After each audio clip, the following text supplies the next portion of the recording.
Ayan. So, papunta na yung tauhan ni mama sa land bank para magbayad. Bank transfer. And waiting lang dito sa billing kung meron silang papapirma sa akin.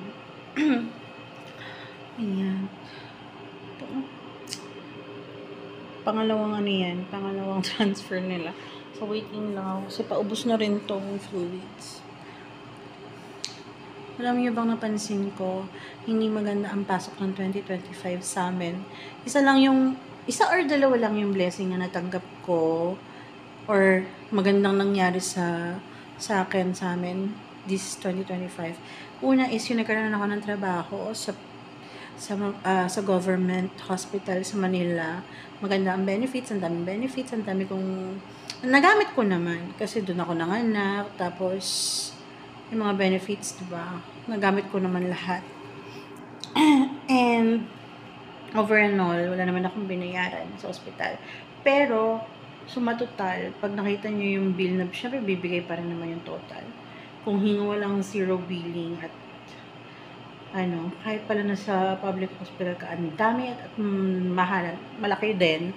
Halos mga nasa 23,000 yung una kong admission, yung bill sa hospital. Tapos yung pangalawa is like 33 something. Tapos yung sa anak ko is 100,000 something. Gano'n. So, yun. Puro hospital bill. Tapos, ang nangyari sa akin, itong 2025. Marami akong sakit. Maraming dumapong sakit sa akin na kung ano-ano.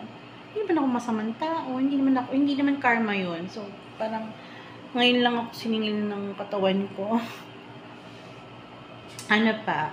Magandang nangyari sa buhay ko is, dumating at healthy yung baby ko, safe. Pangalawa is, yun, na-meet ko yung partner ko, matino. Sana. Tapos, maalaga naman siya. So, I appreciate naman yung, pag-effort niya. So, yun. Sabi ko nga sa kanya, sana, ito na ang last hospital serye namin. This 2025. Sana maganda yung pasok ng 2026 sa amin. Diba? Yung pera, okay lang yan. Lumbas lahat, it's fine. Pwedeng, sana 2026, bumalik lahat, pumasok lahat. Pikitain din naman yan eh. So, ayun. Yun yung mga napansin ko nitong 2025. Hospital serye na lang lagi. So, ayan. Pumasok lang sa si Habi.